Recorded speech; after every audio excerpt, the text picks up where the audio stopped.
Hey, how's it going, guys? My name is Derpify and welcome back to episode 36 of Gnomoria. Now we return in quite a nasty situation. Now we can see we have a goblin fighter just outside of our door and we don't have any military swarming him. Now why has this happened? Well, I was playing this off of camera so I could get some of the things that were being a little bit annoying and just get them fixed up, and I will go through them just after. But I didn't expect to actually get a goblin with an iron hammer and an iron shield come in and actually completely basically make a fool out of my military. So if we zoom out, we can see my military is actually spread out all across here, and the reason for that being is because this goblin was actually spotted up here in this general area. Now when he was spotted, he kept running this way, he kept running around and around and around, and he came from the top here and he's just met one of our workers. Now the military went straight this way. They went down to the bottom, whereas he went to the top, and they completely missed each other. And right now we're in this situation where the military is not where they should be, and the goblin is in a very compromising position that could do really a lot of damage, because it might take a while for our army to get all the way over there. So we're just going to go ahead and play, and hopefully... Oh, I don't know if I have any hope for this poor soul right here. So let's go ahead and play. They are in battle. We can see people running out and doing crazy. Whoa, she's actually fled. Whoa, what has happened? Oh my god, no, not Windborb. Okay, so Zithan, well, that was crazy. Zithan actually fled, just completely ran away. Oh, she seriously injured her mouth and injured right arm and right hand. That is awful. But we've got Windborb here, and the military is still on the other side here. Just this is completely awful. My god, Windborb, please wait. The goblins. Yes, we've got backup. Yes, Windborb has run away. He's doing some crazy dance here. Is Windborb okay? Windborb, tell me your health. He's in good health, which is just incredible. I can't believe he just escaped that, and we can see the whole military swooping in now. This hammer guy is probably, yes, the goblin is dead. We can see someone running over to get some drink and stuff. Oh, that's just amazing. We didn't actually lose anyone. What is this guy doing standing right here? JLC, is there any reason why you're just standing here, or is it just because you have nowhere else to be generally? He was probably just watching the fight.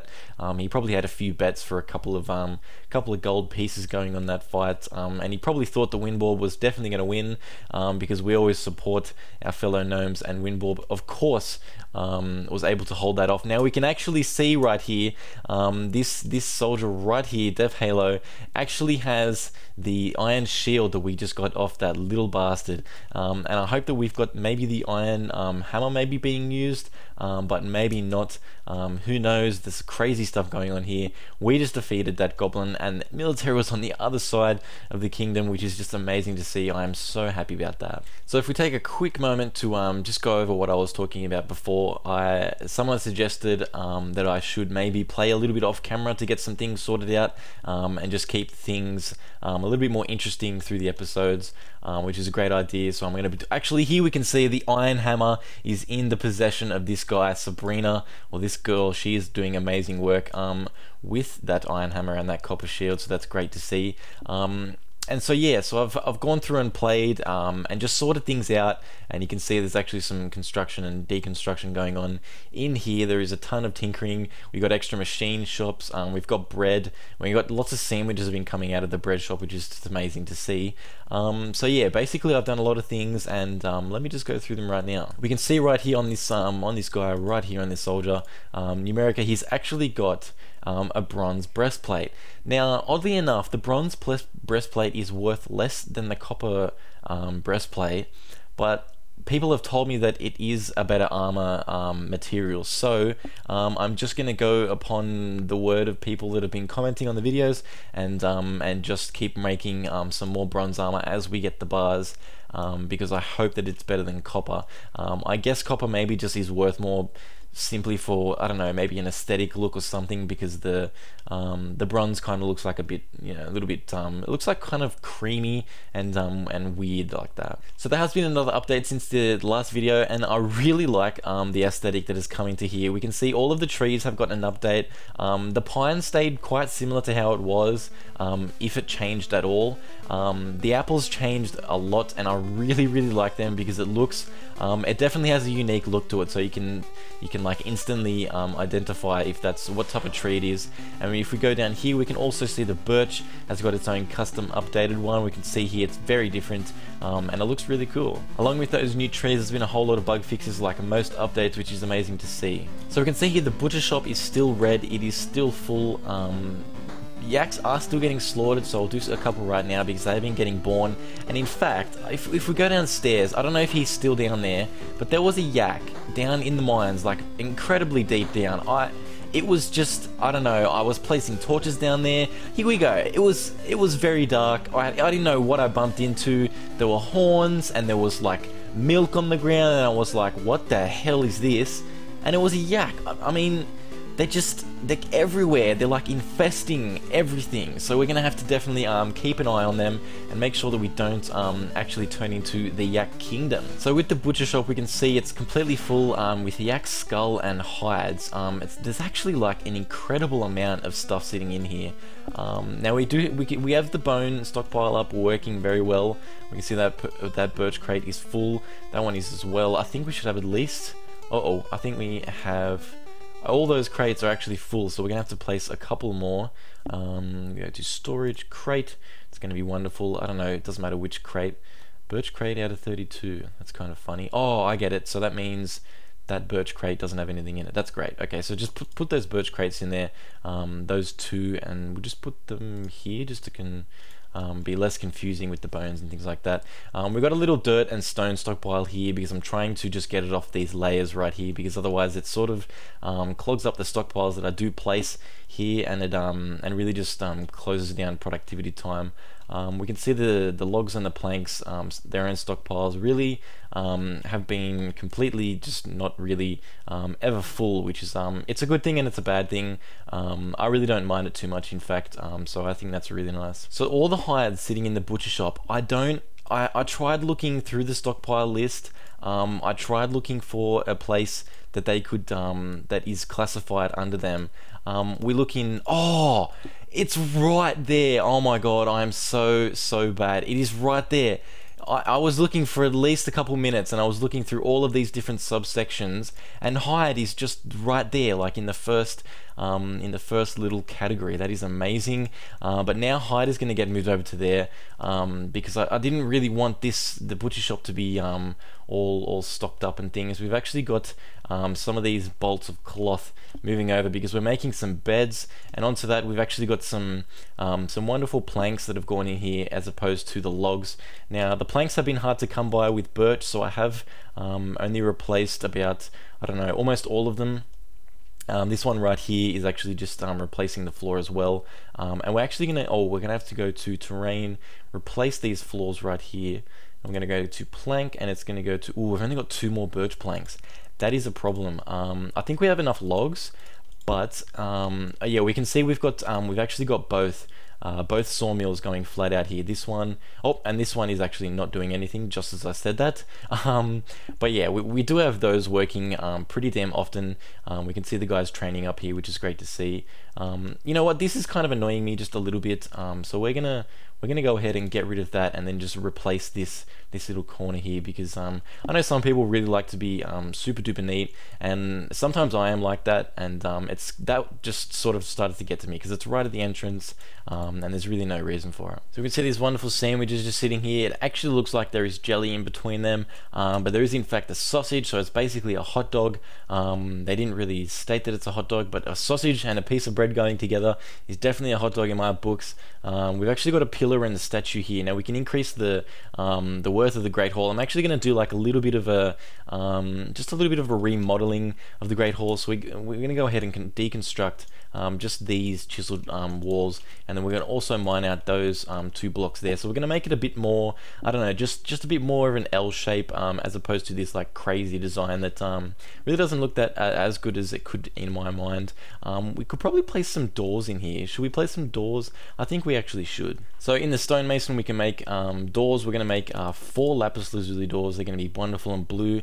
Now we can actually make 16 bolts, and that's going to be really helpful. We're actually going to make you know what, 3 of them, because we have plenty of stone, because I have actually queued up a crossbow to be made here in the engineer shop. We can see the crossbow right here. We actually need a rod. Wait, no, we don't. We actually need 8 bars, 2 planks, and 1 bolt of cloth. Someone just hasn't gotten to that yet because the engineering shop is kind of low on the priority list. We'll put it up to 3. We don't want it to be terribly high, simply because we've got other more important things. But yes, there is going to be a ranged person in our military soon. I don't know who it's going to be, but we're going to choose that once we actually get the things for them. Now I'm going to do something along the lines of a sort of an overpass here that only our gnomes can get to, where the range guys are going to sit. Now basically it's going to like be a staircase here, and it's going to spread along here, and then be like a little base up top here, so the goblins will not be able to get to us, and we will only be able to do damage. Now I'm thinking maybe we should just remove these here because we haven't got any traps yet, so there's no reason to basically extend that that little area there. So along with the ranged weapons, we're actually going to need a leather what is it called, a quiver. So we're going to need a quiver. We're going to create, maybe we should create 2 of them, and then just queue up 2 crossbows, because we want to get the best out of these crossbows. You know, we want to actually be making quite a lot of damage. So obviously we're using the stone bolts. We're going to be using the stone bolts along with the leather quiver and the crossbows to create our military. And whoa, look at that door! Oh my god, that's lapis lazuli's door. That is incredible. That looks absolutely amazing. So now the doors are actually getting built. Let's go ahead to furniture, make doors. We're going to do stone doors, which is going to be great. I'm going to place them here like that, and that is going to be, can we rotate these? We actually can't. Okay, so we'll place those there and there. Maybe we should get these ones on the outside. Can I do that? A merchant has arrived. Wonderful. So we can see, I don't know where he is, but we're going to find him soon. We got a market stall right here, and the market stall is vacant. So we can finally start selling off some dirt and some stone and just things that we don't really need. I don't know where the merchant is. We can actually click on this and go to him. What does he look like? Is this the merchant? That must be the merchant.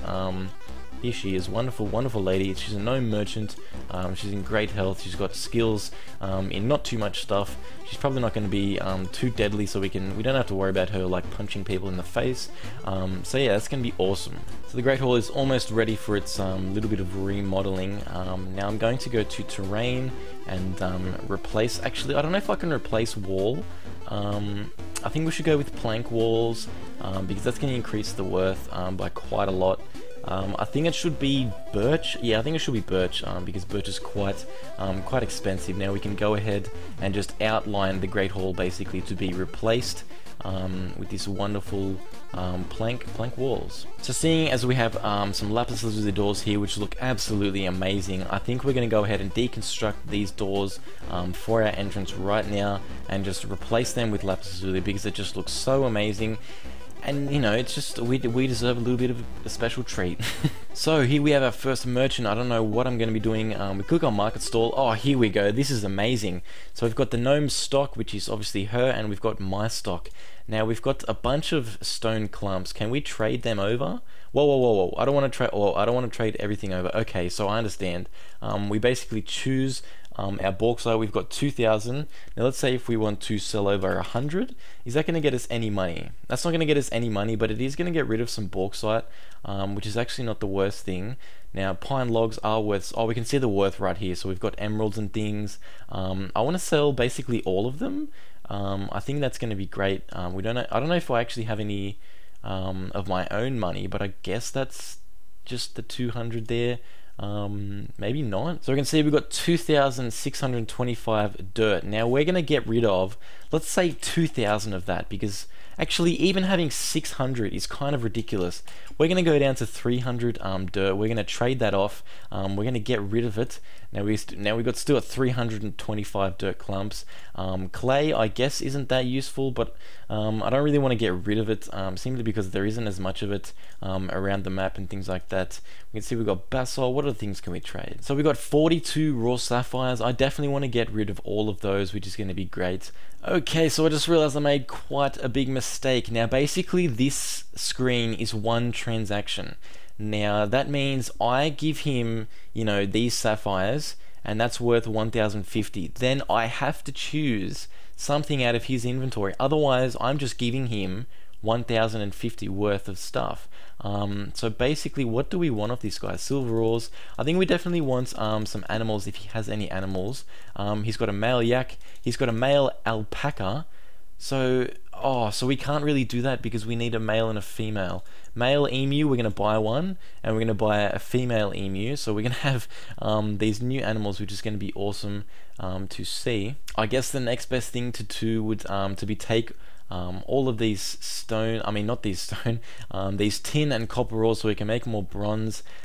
Silver ore, I guess we can. That's pretty expensive. I mean, 250 per ore is kind of insane. I think we'll just, okay, let's buy them, because, you know, we've got like all of this money that we have left to actually make. Now we've actually got some applewood. No, we want birch. So we've got 10 left in this offer.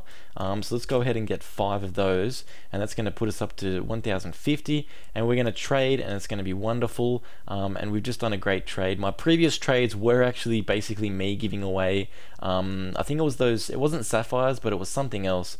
So we can see I've got more stuff here. We've got 6 leather helms, so I guess we can sell, you know what, we want to keep some of, I don't know if we should sell any of the armor, because that just seems a little bit overzealous, and we might actually get ourselves into a bit of trouble.